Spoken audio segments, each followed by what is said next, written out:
Good morning. And as you can see, I got my clothes finally taken care of. I took care of them last night. I was just a little too lazy to actually hang them back up in my closet. Now, okay, what actually happened was I hung them up, went to my room to get something, turned on the PlayStation, then started playing it, then went to bed, completely forgot they were there. I'm a goober. And you can definitely tell I'm a goober because I got a little bit of the coffee spillage out of when I was stirring it up. But that's neither here nor there. Anyway, today is Arm Day, and as we all know, Arm Day is awesome because you get to get the pump the best on Arm Day, even though, like I always say, back day is my favorite day. I love doing pull-ups, I love doing push-ups, I love doing lat pull-downs. Training the back is my favorite thing on planet Earth, next to Starship Troopers, but we already had an entire conversation about that yesterday. Anyway, Arm Day. It's going to be awesome. Can't wait to do it. And there's something else I've been thinking about a little bit too. And that is if I want to compete again this year. Now, I didn't compete last year because too many auditions happened at once, and obviously you can't be walking with a bunch of fake tan on you. But I don't know, I just want something to look forward to this year because that sounds kind of fun to do. And just there's not a lot going on. So right now it's in the back of my mind. And this is around the same time last year where I think I actually announced that I was going to compete. There's only one show happening in my area. Last year there was two. There was Mr. Natural Philly and Mr. Cole. And I was going to compete in Mr. Cole, so that way it gave me more time. Right now it's just Mr. Natural Philly, and that's not too far away. So if I do compete, I'm going to have to get in set of competition prep now. But like I said, I might not even, it's just something that I'm thinking about, not genuinely saying I'm 100% going to do it. But we shall see. Anyways, it is actually like gorgeous outside, and it's awesome that it's gorgeous out when it's my vacation time. I'm really excited about that. I'm excited to get my workout in and then see what the day has ahead of me. I wish I would have gotten up a little bit earlier because it's already around 9 a.m. And for me, that's running late in the day because I'm normally up at 5 in the morning. But Tainted Grail is a banger of a game, and I've been playing that a lot. So it's been absorbing my nighttime sleep this vacation. Anyways, do I want to go to the fitness center or do I want to go to the actual gym? Something to think about. But anyways, let's get this day started. Since we are getting to the nicer weather season, I wanted to talk about movies that I enjoy watching during the spring and summertime. And obviously when we talk about spring and summer movies, we gotta talk about Jaws. The original Jaws is still, it still holds up miraculously well. I think part of it comes from them barely showing the shark, because with that, it helps build up the suspense. And then when you finally see Bruce, he's this terrifying force of nature. And I read a little bit of the book. I think the movie is much more enjoyable. And my best friend Tyler, he has actually read the novel, and he agrees that he enjoys the movie more, but he still appreciates the book overall. And one summer book that I actually really like are the Meg series of books. My favorite one in a guilty pleasure sense is actually the third one. That was actually the first one I read in the series, so that might have something to do with it.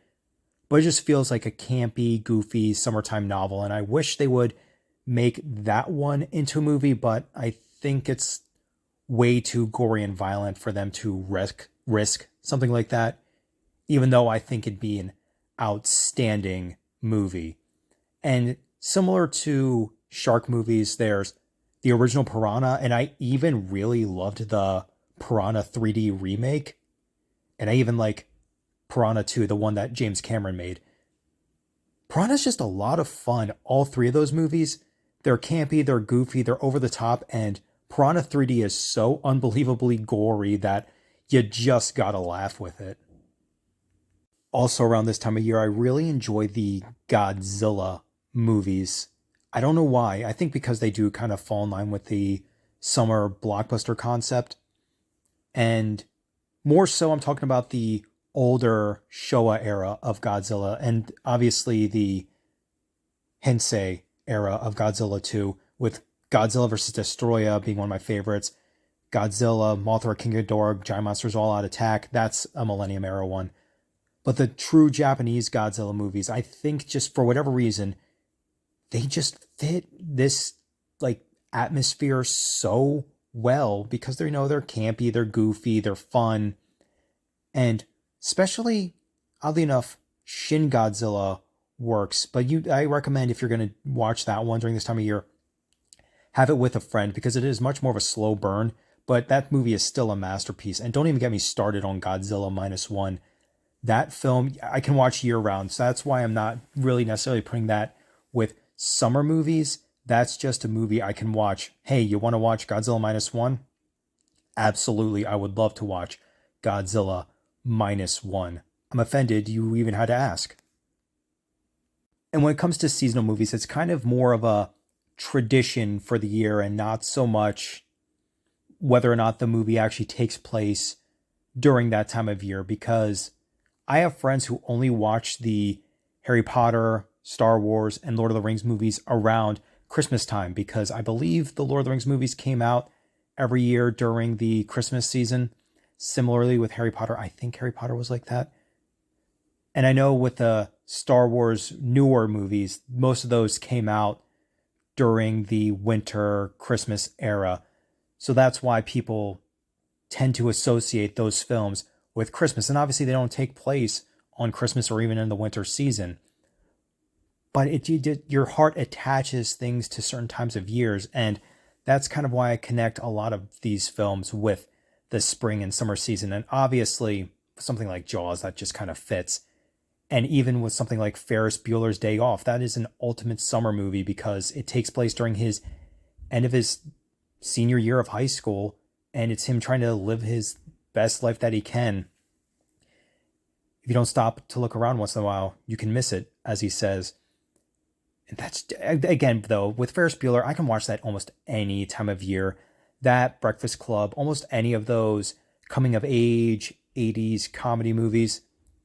It's hard for me to associate them just with spring, summer, because they just work for me year round. And obviously, I love horror films, but horror is just obviously something that really works during Halloween time. And obviously, there are horror films that I can watch almost any time of year. The Lost Boys, From Dusk Till Dawn, things like that. But with the creepy atmosphere of Halloween, that's when horror nails it the best, in my opinion, even though I did just see Ready or Not, Here I Come today, and that's a horror movie, even though I would have loved for that to have come out during October. But it still works this time of year, as far as I'm concerned. I haven't seen Sinners yet, but people say that Sinners is one of those horror movies that can work in the middle of May or in October. So I'm excited to see it. I think Weapons falls under the same category. I watched that during Halloween time last year. But with Weapons, I can see that being another one of those horror films that you can just watch during the summer, during autumn, almost any time. And similar with the Terrifier movies, I know Terrifier 2 took place during Halloween, and I think the first one did as well. And I mean, the original movie, All Hallows Eve, obviously that took place on Halloween time. And Terrifier 3 took place on Christmas. I have no idea when Terrifier 4 is going to take place if they make that. Oh, and Thanksgiving. Obviously, you can watch Thanksgiving whenever you want, but that's a perfect horror film for the Thanksgiving season. If you haven't seen that movie, I highly recommend it. It is a lot of fun. Wait, I'm talking about summer movies. Summertime is a fun time, as Will Smith says. Will Smith was the guy that sang that song, right? Or am I crazy? So I am on my way to the cinema. I'm going to see Ready or Not, Here I Come, because I really like the first one. And I heard the second one's more of an action movie, which is fine. It looks pretty fun from the trailers I've seen, so I'm excited to check it out. I also want to see the new Ryan Gosling movie, but I'm going to see if I can't see that this weekend with my friends, because I know my friends love science fiction, and Project Hail Mary looks like it's a blast and it's getting great reviews. And something like Ready or Not, Here I Come is definitely more of a me movie and not so much something my friends would check out. They might check it out with me, like if it were at home, but I don't think they would want to see it in the cinema. And I also want to see that movie, They Will Kill You, you know, the whole being isolated type thing and in, you know, dire straits, fighting against a bunch of people, sort of like The Raid. I love that stuff. But I can't wait to check it out, even if it's not as like horror as the first one. The first one was more of a pitch black comedy from what I remember. I saw it when it was still, you know, very new. And yeah, I can't wait to check it out. It's a matinee showing, so I have to get there pretty quickly, but I'm not going to speed there, obviously. And if I miss a few minutes of some trailers, it's no big deal. But I'll catch you guys when the movie is out, and I'll give some late thoughts about it. Looks pretty fun.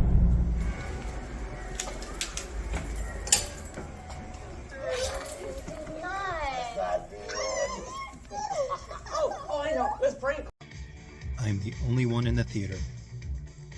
So that was a lot of fun. Definitely not as much of a horror movie as the first one was, even though the first one was still more of a horror comedy. But I did enjoy myself. I see it as more of a horror-based sequel, pseudo-sequel to Cop Shop, if anyone's seen that movie. So if you like Cop Shop, this is definitely up there with that.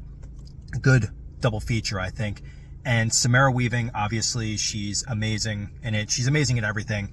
And like when she died in Ash vs. the Evil Dead, I was like, aw, no, that's whack. But I love seeing her. Like, I'll watch anything she's in. She's a 10 out of 10 actress as far as I'm concerned. So if you like the first one, this one is definitely very entertaining. I definitely highly recommend it. I wish it would have came out around Halloween time. I think this would have fit more towards there, or maybe a little bit more towards the summer. Because this feels like something along the lines of a great Halloween movie or a great summer horror film. You know, you get all your friends together, you go out and see it. But definitely recommend checking it out if you can see it in a matinee or maybe a late night with your friends. I recommend it. Oops. Now I'm finally home, back from the cinema, as well as a quick trip to the grocery store. I just wanted to get a kombucha and some apples. Now, it is absolutely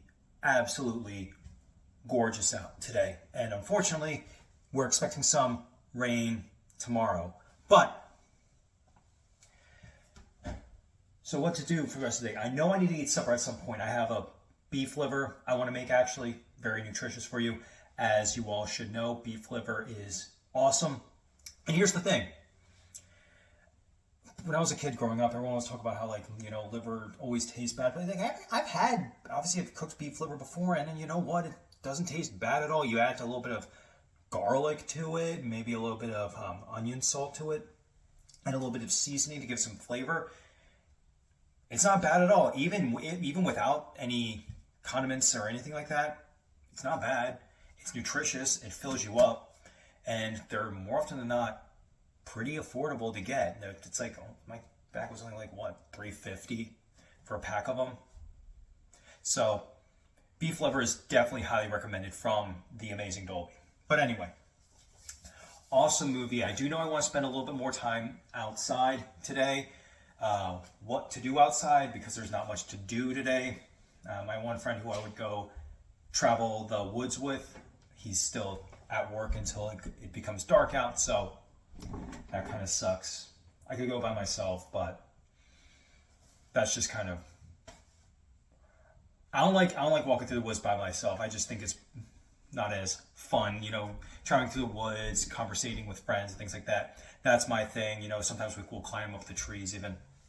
That's more with my friend Zabi though, but he's in another state right now. So what to do? I do know I want to play more Tainted Grail later, and I might watch a Chuck Norris movie much later when it gets dark out, but it starts getting darker out much later in the day, so that might be, we'll see. I want to watch Code of Silence because I haven't seen that one yet. Anyway, let me eat some apples, let me sip on this kombucha, and then I'll see you guys later for my end of day thoughts. Where are they going to be?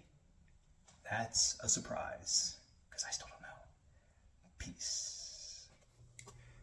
So I decided to start making the beefsteak now because I'd rather get the food made and eaten pretty early, so that way I'm not, you know, rushing around in the evening to make supper. And it hasn't started cooking just yet. Well, it's cooking obviously, but it hasn't started, you know, the grilling portion. And yeah, I'm probably going to keep it simple, probably throw a little bit of garlic on it. But outside of that, might take it outside to eat. I have something I can put this food on outside so that way I can still enjoy the sun while I'm eating. Because again, it's gorgeous out today. And so, yeah, beef liver, very nutritious for you. And I got my kombucha somewhere over there. Oh, it's right behind me. Oh, now it's starting to actually cook. So I gotta go. I'll catch you guys in a little bit. Peace. Okay, so I got my beef liver made. I got my kombucha there, and I might add some hot sauce. I might not. I don't know yet. But I'm going to take this outside now, and I'm going to enjoy some supper in the nice, beautiful weather. Catch you guys later. So, kind of as an upsetting but fun way to wrap up the day, I wanted to talk about the important legacy of Chuck Norris. Now, everyone knows who Chuck Norris is because there was the memes and things like that, you know. Chuck Norris built the hospital he was born in, got bit by a king cobra, and after 5 days of agonizing pain, the cobra died. Stuff like that. But here's the thing about the Chuck Norris memes is those weren't like something that just kind of showed up in 2000 in the 2010s. Chuck Norris's legacy predates that by a lot. Him being the gung-ho American tough guy goes back to basically when his movies essentially started. The earliest I remember Chuck Norris meme was in the show Yes Dear, if anyone remembers that. There was an episode where Jimmy had to teach him how to be a security guard. And then the end of the episode, Jimmy and him get into a fight at a bar. So the whole Chuck Norris being a tough guy thing, like I said, that didn't just pop up in the 2010s. It's been around for decades. Yes Dear is like, I think that started in like 2003, I think. I didn't see that episode until like reruns, obviously. But Chuck Norris has always been a part of popular culture. Him, Arnold Schwarzenegger, Jean-Claude Van Damme, Steven Seagal, Bruce Lee, people like that. And seeing Chuck Norris pass away is kind of a surreal, heartbreaking thing because we all know that all of us on this planet, we're not here for an eternity. But with someone like him, it almost like it when he passed away, it felt like someone who was genuinely immortal died. Of course, we all know Chuck Norris didn't actually die, okay? He had a meeting with Jesus Christ, and it actually wasn't scheduled for another couple of years, but he wanted to be professional, so he wanted to show up early, so he had to leave a little bit earlier than expected. And if it wasn't for him, I don't think martial arts, at least in the United States, would be as popular as it is. I think there's always going to be action movies and things like that. But when it comes, like obviously Bruce Lee and the wushu kung fu movies of the 70s and 60s, they were highly influential in that. But Chuck Norris was the man, at least in my opinion, I could be completely wrong, who made it more mainstream in the United States. I honestly, genuinely believe that if it wasn't for Chuck Norris, we wouldn't have had Power Rangers. And Power Rangers is one of my favorite things ever. I have a Green Ranger helmet in the corner up there. We probably wouldn't have things like The Raid. We wouldn't have just the surplus of cool kung fu movies that came out of, like, or even just kung fu movies that re-released from China into America. The popularity, I think a lot of it does come from Chuck Norris. I mean, I know they've always had a cult following and things like that. But, his bravado, it wasn't just the fact that he was a skilled martial artist. He also had a presence to him. When we were watching Silent Rage the other night, he stood out, and even with one of his earliest appearances in Way of the Dragon or Return of the Dragon, depending on which title you're going by, He steals the show, and he's only in it for like one scene. You can tell that guy has charisma. You can tell he had personality. He had something there. And we were all happy to see him, even though he was the bad guy. And when he actually did die in the movie, even Bruce Lee's character respected him. And what would I say my favorite Chuck Norris movie would be? I really like Invasion USA a lot. I'm going to watch Code of Silence either tonight or tomorrow. I haven't seen that one yet. Delta Force was pretty good. But I really like Invasion USA because it's kind of like Red Dawn, but instead of high school students, it's Chuck Norris. The military obviously arrives in that movie. But that's such a fun Christmas time action film that it is like the quintessential example of what an 80s action film is. Outside of, the Arnold Schwarzenegger movies where you're like, heck yeah, I'm American type of movie. And then, of course, like, how am I talking this long and I don't once bring up Walker, Texas Ranger? That show is awesome. I remember when I was moving out of my parents' house, oddly enough, for whatever reason, my brain was just telling me, watch Walker, Texas Ranger. At the time, someone actually uploaded all the episodes to YouTube. And I didn't realize, because obviously it's a little bit before my time, but I didn't realize that the famous Eye of the Ranger theme song wasn't there the whole time. Apparently that didn't show up until like the third season. So when I was watching it, I'm getting ready to hear, "For the eyes of a ranger are upon you." But that obviously doesn't show up. So that was disappointing, obviously, because you want to hear the Walker, Texas Ranger theme song when you're watching Walker, Texas Ranger. But then eventually I got to it when I got to season 3, because that's around the time I believe it showed up. Even Yerke loves Chuck Norris. And it's not just his movie career, but I was watching interviews after he passed, and he just seemed like this very down-to-earth guy. Like, obviously, don't meet your heroes and things like that, but when he was in interviews, everyone who was interviewing him said that he was just this laid-back, chill dude. And then when you were actually watching, for me it was listening because I was at the gym, because obviously after Chuck Norris unfortunately passes away, you got to listen to Chuck Norris interviews while you're working out. I promise that's going to get you in the zone, my friends. It's really like how Yerke does. Yerke. But he was very well spoken, very motivational, even when he's not even trying to be motivational. I haven't read his book yet. And apparently he was a very shy person. He wasn't always this confident dude, like when he was in high school and things like that. It wasn't until after his time in the Air Force, God rest his soul. So him being a tough guy in Walker, Texas Ranger wasn't just a character. He was a veteran.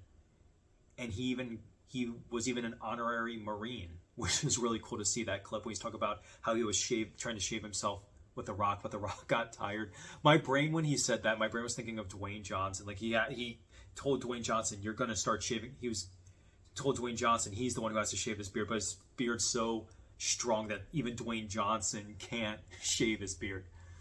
That'd be funny. That's an interesting take on that joke. And he did the, I think it's called Kicks for Kids or something like that. Or it's a charity run thing to help kids get into martial arts, stay out of trouble, which is awesome. And I know he had this one coffee brand, because I remember seeing ads for it. It was like an instant coffee thing, and also I think it was called like Roundhouse Kick Coffee or something like that. I know my dad had it, and he was saying in the video, every time I take it, I feel like I'm 50 again. And my brain had to click. I'm just like, oh yeah, he's not like 40. He's actually an 80-year-old gentleman. And in that video, even the last video he made where he said, "I don't age, I level up," he still looked energetic. He still looked happy. He still looked healthy. So, like, obviously, time comes for us all. We're not meant to be on this planet forever, as much as Brian Johnson would like us to think. I mean, if Brian Johnson can pull it off, then good for him. But we're not meant to be on this planet for an eternity. And so when seeing Chuck Norris being in high energy in that last video, again, it's a video. We don't know what it was actually like for him in his personal life. We didn't know him. So maybe there were medical complications that medical was having complications with Chuck Norris that we didn't know about beforehand. So when he was sent to the hospital and then hearing the next day he did unfortunately give death permission to take him home, it was jarring. And you have people saying, oh, he was a healthy guy, how did he was 86, ladies and gentlemen. He was 86. That's not like a small age. That's being here for a while. And here's one thing, I will give this to William Shatner, that gentleman is 95 years old, still smoking cigars and looking happy-go-lucky. He looks like my dad, and that geeks me out every time I see William Shatner. But time does come for us all. We can't accurately say. We have things like we can say, this is what keeps us healthy, and this is what keeps us healthy. This, and that can keep us alive a lot longer. But we don't really know when our time is. No one knows the date. No one knows the time. It could be tomorrow for me. It could be as soon as I'm done recording this video. And that is something to think about. But with Chuck Norris, that's a legacy that's going to last for generations. I believe that even after his passing, he's going to be remembered for years and years and years to come. I mean, my July 4th tradition is to watch Chuck Norris movies. I watched his direct-to-video, or not even direct-to-video, I watched his made-for-TV movies during July 4th of 2024. And you know what? I had a lot of fun watching Logan's War. The thing about Logan's War, if you've ever seen that, he's not in it too much, and it definitely feels like a pilot, like a backdoor pilot for a TV show, especially with how it ends. And I really want to see The President's Men. And of course, there's the Walker, Texas Ranger movie. And then they tried to reboot Walker, Texas Ranger. I haven't watched it yet, so I don't know the quality, but you can't replace Chuck Norris. You just can't. That is someone that he owned that role. And God bless them. I hope it's a great show. I just know it existed. I never watched it. Maybe it's like an actual masterpiece, but without Chuck, I don't know if it can compare. I'll still give it a try one day if I can find a place where it's streaming, or if I find the DVD cheap somewhere. I know the acting is probably pretty good in it too. Oh, and The Expendables 2. When I saw The Expendables 2 in the cinema, you have me, I'm a lot younger. I see Chuck Norris walk on screen, and I was like, oh, that's awesome. He just comes in, just destroys everything, says his joke, and we all had a laugh at the cinema.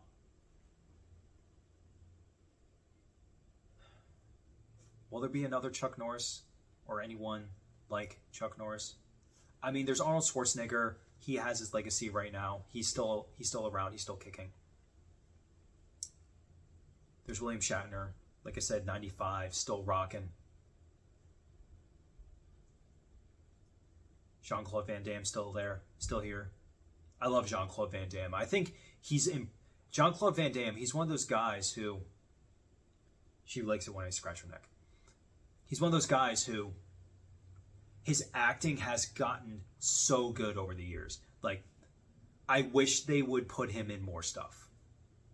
So I'm happy at least some of the legacy action actors are still with us today. But we all know the clock is ticking for all of us. So we should appreciate them while they're still here, still doing their best to keep us entertained. God bless Jackie Chan. I know he's still around, still kicking literally. I just watched Dragons Forever recently too. That's an awesome movie. Anyway, I don't have much else to say. Chuck Norris, I know for a fact you heard, well done, good and faithful servant. We'll miss you. And we'll keep kicking. God bless. Have a good night.